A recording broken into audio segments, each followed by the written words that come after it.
Assalamualaikum warahmatullahi wabarakatuh.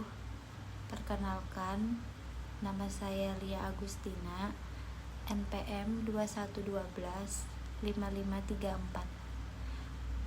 Fakultas Tarbiyah Prodi Pendidikan Agama Islam.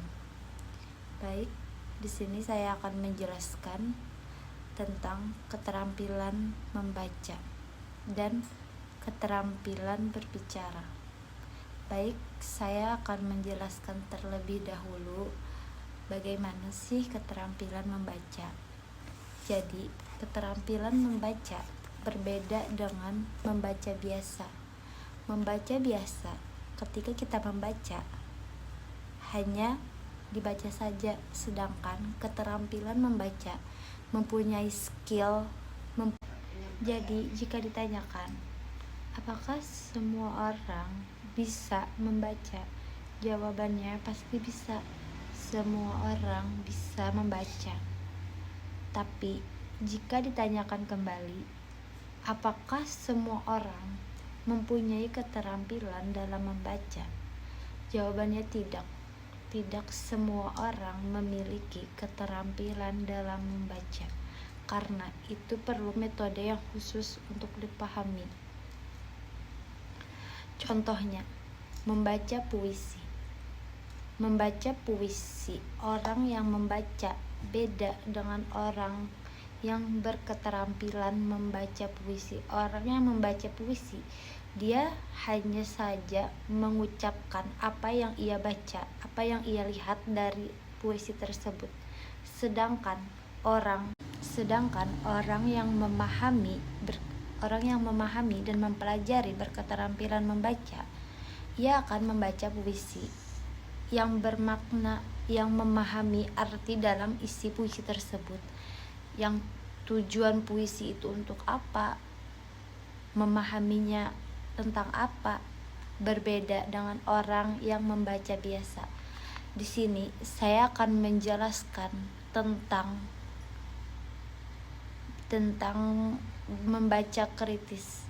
Membaca kritis ialah membaca yang berbeda dengan bacaan yang biasa, yang bertujuan untuk membaca secara detail, secara lengkap, mengetahui makna isi dalam bacaan tersebut. Bertujuan untuk membuat kesimpulan benda apa yang dimaksud. Membaca kritis juga memerlukan keahlian yang sudah dipelajari. Keahlian untuk mempersingkat. Jadi tekniknya membaca SQ3R adalah singkatan yang dari kesimpulan S survey, Q question, 3 terbagi menjadi 3. Yang pertama read, R yang pertama read, yang kedua recite, yang ketiga review. Baik, saya akan menjelaskan satu persatu langkah-langkah yang diambil dari singkatan SQ3R. Akan saya jelaskan. Baik, saya akan menjelaskan survei. Survei yaitu untuk mengetahui, sebelum kita membaca, kita mengetahui judul buku apa yang kita baca, mengetahui isi dalamnya. Jadi sebelum kita mengetahui isi dalamnya, kita harus memahami judul buku supaya sinkron dengan apa yang kita ketahui judulnya dan apa yang kita baca selanjutnya. Yang kedua, question. Question yaitu membaca pendahuluan. Membaca pendahuluan daftar isi supaya kita mengetahui bagaimana dalam cerita buku tersebut. Jadi kita mengetahui melewati daftar isi pendahuluan. Baik, selanjutnya 3R. Saya akan menjelaskan satu persatu. R yang pertama yaitu read, membaca. membaca yang kita memahami dari isi makna bacaan tersebut. Dari bacaan tersebut dapat kita pahami dan dapat kita pertanyakan soal-soal apa yang ingin kita tanyakan jika kita tidak memahami. Dan yang kedua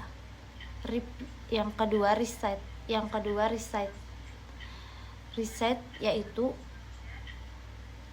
memahami apakah kita sudah dapat mendapatkan jawaban yang kita pertanyakan dan memahami isi dari pertanyaan yang kita pertanyakan.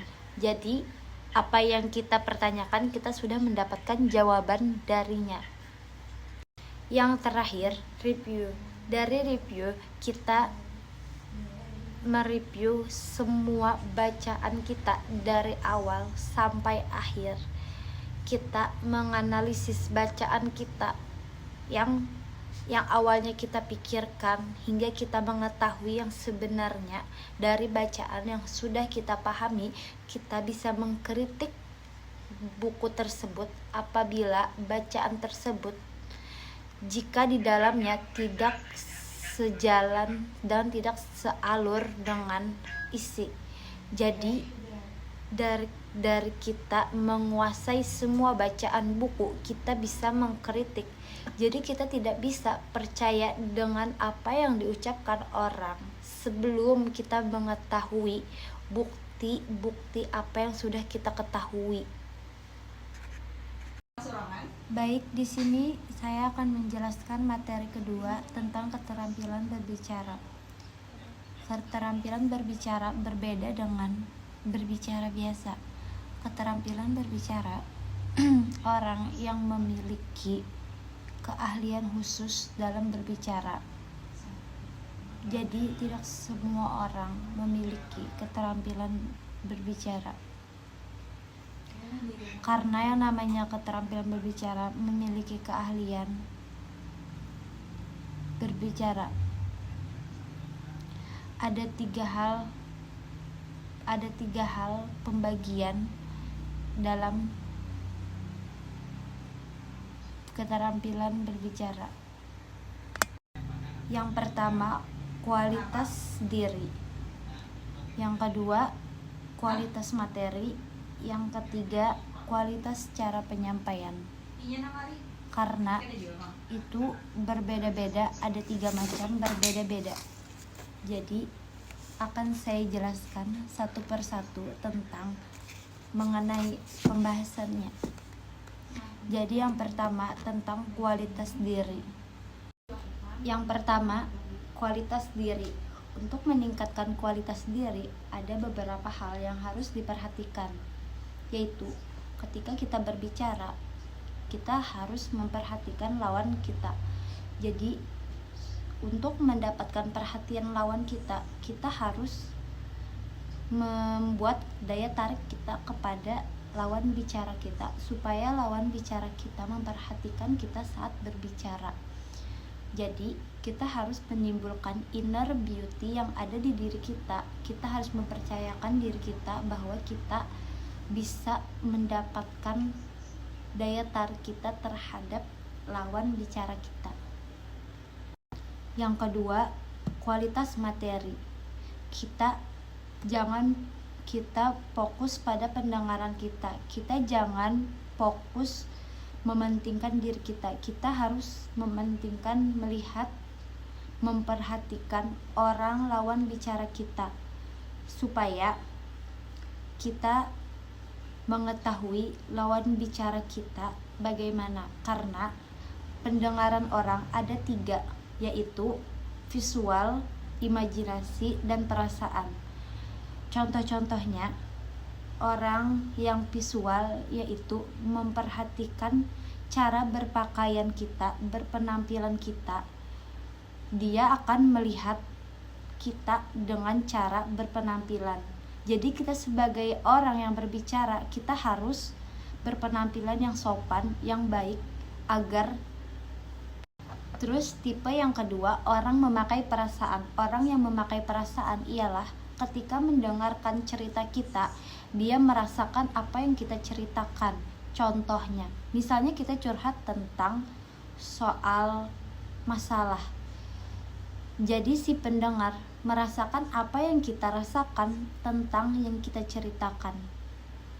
Terus yang ketiga, orang yang berimajinasi.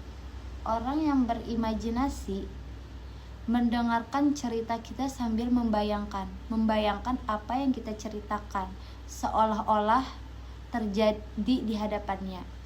Contoh, kita menceritakan tentang hal apa yang kita alami saat kita di kampus. Jadi si pendengar membayangkan apa yang saat itu kita terjadi.